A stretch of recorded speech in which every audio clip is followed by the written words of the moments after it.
और चलिए बात अब बजट 2024 की कर लेते हैं। उम्मीदों का बजट आज आने वाला है। निर्मला सीतारमण आज बजट पेश करने वाली है। बड़ी खबर बता दें दर्शकों को, 8:15 बजे के करीब निर्मला सीतारमण अपने आवास से निकलेंगी और छठी बार निर्मला सीतारमण बजट पेश करने वाली है। सुबह 8:45 पर राष्ट्रपति से बजट की मंजूरी भी लेंगी और सुबह 9:15 बजे वित्त मंत्रालय जाएंगी वित्त मंत्री और 10 बजे कैबिनेट की बैठक में बजट को मंजूरी दी जाएगी, जिसके बाद 11 बजे का वो समय होगा जब लोकसभा में बजट पेश किया जाएगा। अंतरिम बजट है, उम्मीदें लोगों को बहुत है, क्योंकि कहा भी ये गया है कि हालांकि कहा यह गया है सीतारमण की तरफ से कि कोई बड़े ऐलान नहीं होंगे, लेकिन मोदी सरकार लगातार सरप्राइज करती रही है। और ऐसे में क्या इस बार फिर कोई सरप्राइजिंग एलिमेंट इस बजट में हो सकता है, इसको लेकर उम्मीदें जनता की बनी हुई है। गायत्री, बिल्कुल, तो देखना होगा इस अंतरिम बजट में क्या कुछ देखने को मिलता है। नारी, किसान, युवा, गरीब, जिसको 4 मुख्य स्तंभ कल राष्ट्रपति की तरफ से बताया गया था, तो क्या आज उन्हीं पर फोकस रहने वाला है। डिफेंस सेक्टर को क्या मिलने वाला है, इंफ्रास्ट्रक्चर पर क्या कुछ बजट में रह सकता है, ये देखना होगा। लेकिन आपको बता दें सुबह 11 बजे लोकसभा में अंतरिम बजट पेश किया जाएगा। वित्त मंत्री ने कहा कि कोई बड़ा ऐलान नहीं होगा, लेकिन 2019 में कई बड़े ऐलान किए गए थे, तो क्या इस बार भी कोई बड़ी घोषणा हो सकती है, क्योंकि आम चुनाव से ठीक पहले ये अंतरिम बजट आने वाला है। तो आपको बता दें 8:45 पर राष्ट्रपति से मंजूरी के लिए निर्मला सीतारमण पहुंचेंगी। उसके बाद वित्त मंत्रालय, कैबिनेट की फिर मंजूरी ली जाएगी। बजट पर एक औपचारिक मंजूरी कैबिनेट से लेने के बाद वो सीधे लोकसभा और वहां पर बजट आज पेश किया जाएगा। कई रिकॉर्ड में निर्मला सीतारमण दर्ज करेंगी। आपको बता दें पूर्व प्रधानमंत्री मोरारजी देसाई के बाद निर्मला सीतारमण होंगी जो 5 पूर्ण बजट और 1 अंतरिम बजट पेश करने वाली हैं। तो आज क्या कुछ सलोनी रहने वाला है, ये देखना दिलचस्प होगा। बिल्कुल, 8:45 पर राष्ट्रपति से मंजूरी लेंगी और करीब 8:15 बजे घर से निकल जाएंगी, तो हलचल तेज हो जाएगी। इसी बीच एक और बड़ी खबर इसी से जुड़ी दर्शकों को बता दें, मोदी सरकार के दूसरे कार्यकाल का ये आखिरी बजट है और लगातार छठी बार बजट पेश करेंगी निर्मला सीतारमण। कई रिकॉर्ड अपने नाम करेंगी वित्त मंत्री निर्मला सीतारमण। बजट में कर सकती हैं कई बड़ी घोषणाएं। कहीं ना कहीं एक उम्मीद लोगों के मन में है कि गरीब, युवा, अन्नदाता, नारी, जो ज्ञान फॉर्मूला है जिसे 4 जातियां बताया गया है मोदी सरकार की तरफ से, उन पर कितना फोकस रहता है और क्या अर्थव्यवस्था को बूस्ट देने वाला होगा ये बजट। ये तमाम सवाल हैं जिनका जवाब 11 बजे करीब मिलेगा। गायत्री, बिल्कुल, तो बजट में कई बड़ी घोषणाएं क्या वाकई होंगी ये देखना होगा, क्योंकि 2019 की अगर हम बात करें तो कई ऐसी बड़ी घोषणाएं की गई थी सरकार की तरफ से। क्या इस बार भी कुछ देखने को मिल सकता है। पिछली बार जैसे किसान सम्मान निधि का ऐलान हुआ था, टैक्स छूट और स्टैंडर्ड डिडक्शन पर भी फैसला हुआ था, क्या इस बार भी कुछ लोक लुभावन हो सकता है। हालांकि किसान उम्मीद लगाए बैठे हैं, दुकानदार उम्मीद लगाए बैठे हैं, महिलाओं को उम्मीद है कि महंगाई से राहत देने वाला कोई फैसला उनके पक्ष में हो सकता है। इसके अलावा युवाओं के लिए, खासकर मिडिल क्लास की अगर हम बात करें सलोनी, तो एक बड़ी चिंता रोजगार की रहती है। और ऐसे में क्या कोई ऐसी नीति, कोई ऐसी योजना का ऐलान भी हो सकता है जिससे रोजगार के अवसर और उम्मीदें तो हर बार बजट से रहती हैं। इस बार अंतरिम हो बजट चाहे तब भी उम्मीद तो रहेगी। हमारे साथ विशेष पैनल स्टूडियो में मौजूद है। हमारे साथ शहजाद पूनावाला बीजेपी प्रवक्ता जुड़ गए हैं, सुमित्रा गोयनका राजनीतिक विश्लेषक हमारे साथ जुड़ी हुई है, राजनीतिक विश्लेषक सौरभ दुबे भी जी हमारे साथ जुड़े हुए हैं। इसके अलावा प्रेम कुमार जी वरिष्ठ पत्रकार हमारे साथ जुड़े हैं और मास्टर स्वराज किसान नेता भी हमारे साथ जुड़े हुए हैं। साथ ही संजय राणा पॉलिटिकल एनालिस्ट, ये भी हमारे साथ जुड़े हुए हैं। लेकिन शहजाद पूनावाला, सबसे पहले आपसे ही शुरुआत करना चाहेंगे। सरकार जो बजट ला रही है, विकसित भारत का जो सपना देखते हैं, या हम कहते हैं कि तीसरी सबसे बड़ी अर्थव्यवस्था, उस पर क्या सबसे ज्यादा फोकस रहने वाला है। देखिए, भारत की सरकार नरेंद्र मोदी जी के नेतृत्व में उसने 2 पैमाने पर काम किया है, और उसको अगर मैं शॉर्ट फॉर्म में बोलूं तो एक है ज्ञान और दूसरा है गीता।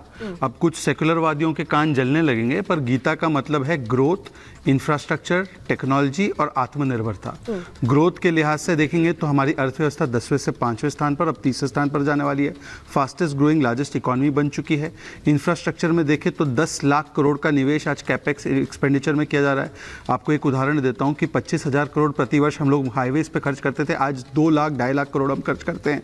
रेलवे का बजट 2 लाख करोड़ से अधिक हो चुका है।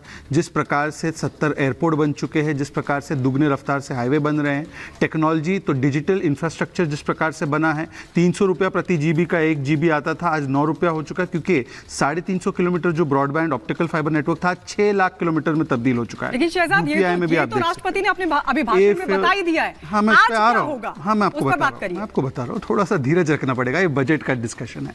ए फॉर आत्मनिर्भरता। आत्मनिर्भरता का मैं आपको एक पैमाना बता सकता हूँ कि कैसे हम 600 करोड़ रुपए एक्सपोर्ट करते थे डिफेंस में, आज 16,000 करोड़ कर रहे हैं। अब आज के बजट में वही करेंगे जो बार बार हम लोगों ने लगातार जिस पे फोकस रहा है, ज्ञान। जी फॉर गरीब, 25 करोड़ लोगों को गरीबी से निकाला है। आज भी हम गरीबों के लिए जिस प्रकार से उनको जो सुविधाएं देनी है उस पर फोकस होगा। वाई फॉर युवा, युवाओं के लिए एम्प्लॉयमेंट का ऐसा इकोसिस्टम क्रिएट किया गया है। 700 स्टार्टअप हुआ करते थे, आज 1 लाख से अधिक स्टार्टअप है। लेबर फोर्स पार्टिसिपेशन रेट बढ़ा है, वर्कर पार्टिसिपेशन रेट बढ़ा है। ईपीएफओ का डेटा देखेंगे तो दुगना हुआ है, इसका मतलब नए लोगों को जॉब्स मिली है। ए फॉर अन्नदाता किसान, बजट एग्रीकल्चर का 5 गुना बढ़ा है, उसमें हम लोगों ने किसान सम्मान निधि जैसी स्कीम्स जोड़ी है। और एन फॉर नारी शक्ति, नारी शक्ति में चाहे नारी शक्ति वंदन अधिनियम हो, चाहे उनको परमानेंट कमीशन देने की बात हो, या महिलाओं को मुद्रा लोन और जनधन से जोड़ने की बात हो, इन चीजों पर फोकस हमेशा की तरह रहेगा। क्योंकि आपने नारी का जिक्र किया है और सुमित्रा गोयनका हमारे साथ जुड़ी हुई है गायत्री, तो सुमित्रा गोयनका एक नारी होने के नाते, या ये कहें कि अभी तक जो योजनाएं आई हैं महिलाओं पर केंद्रित, अभी उस पर एक बहुत इंपॉर्टेंट फोकस हम देख रहे हैं सरकार का। तो आपको क्या उम्मीद एक महिला के तौर पर है और क्या चाहते हैं आप कि वाकई इंप्लीमेंट किया जाए महिलाओं के सशक्तिकरण के लिए और बेहतर बनाने के लिए? जी, तो सबसे पहले तो आप देखेंगे कि पिछले बजट में 2023-24 के बजट में 2.23 लाख करोड़ रुपीस महिलाओं के लिए योजनाओं के लिए दिया गया था, और ये 4.3% ज़्यादा है उसके पहले वाले बजट से। और अगर आप 2013-14 में देखेंगे, कंपेयर करेंगे, तो वो सिर्फ 1 लाख करोड़ था। तो ये राशि जो है ये डबल हो गई है। अगर आप स्कीम्स के बारे में बात करेंगे तो 9 करोड़ महिलाओं को ड्रिंकिंग वाटर अभी टैप से, नल से घर में मिल रहा है। 11.7 करोड़ हाउस होल्ड टॉयलेट्स बन चुके हैं।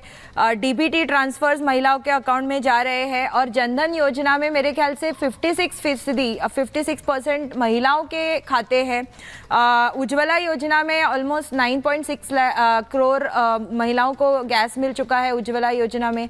और इससे एक बहुत बड़ी चीज हुई है कि महिलाओं का जो समय है वो बहुत सारी चीजों से हटके, इन सारी चीजों से आपके पास लौट रहे हैं। शहजाद भी अभी बता रहे थे, लेकिन बड़ा सवाल ये आज क्या मिलने वाला, क्योंकि हम लगातार फोकस उस पे कर रहे हैं जो जो दिया गया है मोदी सरकार की तरफ से।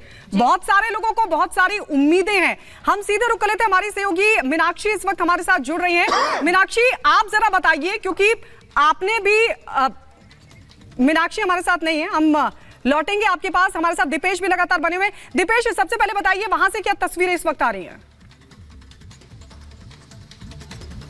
बिल्कुल, देखिए गायत्री, वक्त अब बहुत ज्यादा बचा हुआ नहीं है। दरअसल 8:15 के लगभग जो वित्त मंत्री निर्मला सीतारमण हैं वो अपने इसी आवास से निकलने वाली हैं। हलचल अब लगभग धीरे धीरे तेज होती हुई नजर आ रही है, क्योंकि बतौर वित्त मंत्री 6वां बजट पेश करने के लिए निर्मला सीतारमण अब से कुछ देर बाद अपने आवास से निकलेंगी और उसके बाद एक फोटो सेरेमनी होगी जिसमें वे शिरकत करेंगी। उस दौरान जो बही खाता है 2024 के इस बजट का, 2024 इस लिहाज से चूंकि अंतरिम बजट के, उस बजट में वो तमाम बातें रहने वाली है जिसका लगातार जिक्र हो रहा है। ज्ञान के साथ गीता का भी जिक्र इस बार के बजट में हो रहा है। यहां से निकलने के बाद वे जो बजट डे है, यानी आज के दिन जो बजट बनाने वाली टीम है उसके साथ फोटो क्लिक कराएंगे और ठीक उसके बाद 8:45 पर राष्ट्रपति भवन के लिए रवाना हो जाएंगे। राष्ट्रपति से उनकी मुलाकात होनी है, बजट की जानकारियां उन्हें देने के बाद, मंजूरी मिलने के बाद वे वहां से संसद भवन के लिए मूव करेंगे और संसद पहुंचने के बाद ठीक 10 बजे वहां पर कैबिनेट की बैठक होगी और कैबिनेट के सामने इस बजट को रखा जाएगा। उसकी मंजूरी मिलने के बाद 11 बजे ये बजट जो है वो आम जनता के पास के सामने होगा। ये तस्वीरें देख लीजिए, मुकेश आपको तस्वीरें दिखा रखे हैं। ये बंगला के वित्त मंत्री का जो आपसे कुछ देर बाद यहां से रवाना होने वाली है, निकलने वाली है। और चूंकि आज का बजट इस लिहाज से बेहद खास रहने वाला है, बतौर वित्त मंत्री वे 6वीं बार बजट पेश करने वाली है, लेकिन उनके कार्यकाल का यह पहला अंतरिम बजट है। और अगर हम बात करें तो पूर्ण बजट के तौर पर वे 5 बार बजट पेश कर चुकी है। मोदी सरकार का यह दूसरा अंतरिम बजट है। जो देखने वाली बात होगी कि क्या चुनावी लिहाज से बहुत खास रहने वाला है, कौन कौन सी बड़ी घोषणाएं इस बार के बजट में होगी, उसकी उम्मीद सभी लगाए हुए है। क्योंकि गायत्री, जिस बात का लगातार मैं जिक्र कर रहा हूं कि प्रतिकूल मौसम में भी अनुकूलता की उम्मीद हर इंसान लगाए रखता है, वैसे कि आज बारिश के मौसम में इंसान को उम्मीद है कि योजनाओं की, सौगातों की बारिश जो है वो इस बार के बजट में देखने को मिलने वाली है। जी बिल्कुल दीपेश, आपके पास हम वापस लौटेंगे जैसे ही निर्मला सीतारमण निकलेंगी। आप तस्वीरें हमें दिखाइएगा। हमारे साथ और भी सहयोगी जुड़े हैं। राघवेंद्र हमारे साथ लखनऊ से जुड़े हुए हैं, हमारे साथ गणेश जुड़े हुए हैं आम आदमी पार्टी दफ्तर से, और हमारे साथ विजय भी जुड़े हुए हैं। लेकिन पहले मीनाक्षी के पास चलेंगे। मीनाक्षी, अभी जो तस्वीर हम देख रहे हैं वो गरीबों को, या ये कहें कि नारी, अन्नदाता और युवा पर केंद्र दिखाई दे रही है। जरा बताइए कि गांव के लोग, जो जनता है, वहां से क्या मानस बना के बैठी है कि इस बार अंतरिम बजट में उनके लिए पिटारे से क्या निकलने वाला है?